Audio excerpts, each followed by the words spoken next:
Hey guys, we are looking at an absolute value inequality today, okay? When we are solving problems like this, there's 4 types of answers we might get. We can get an and inequality, an or inequality, no solutions, or all real numbers, okay? Now, obviously, I'm just doing one problem here, so you'll just see one of them. Excuse me.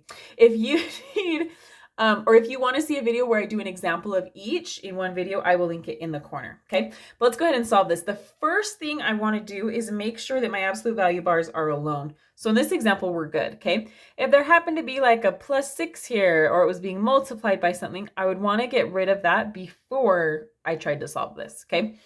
From there, we are going to break this into 2 different inequalities, okay? And if you're like, why are we doing that? Or why does that work? You made that up. I will link a video where I show why we do this, okay? Why it works.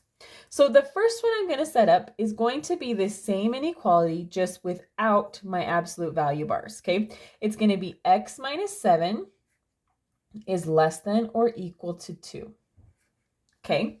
The other one I'm going to set up is x minus 7 is greater than or equal to, I'm flipping that sign and changing the sign here to a -2, okay? So I flipped that and changed the sign, okay? Now, I told you there were 4 possible types of answers, right? The no solutions or all real numbers has to do with if this number here is negative once your absolute value is alone, okay?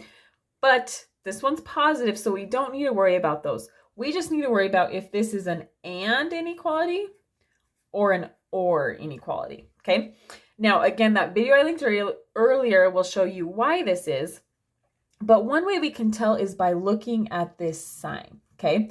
Again, when my absolute value is over there, and this is a less than sign, we can think of it as less than, okay? Kind of sounds like less than, meaning when you have that less than sign, it is an and inequality, okay? If it was greater than, it would be an or inequality, okay?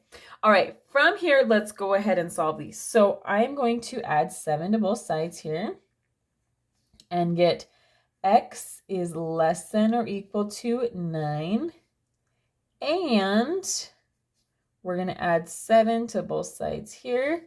I get x is greater than or equal to 5, okay? That is my answer. Let's go ahead and see what it looks like on a number line. Don't switch videos. It's going to be amazing, okay?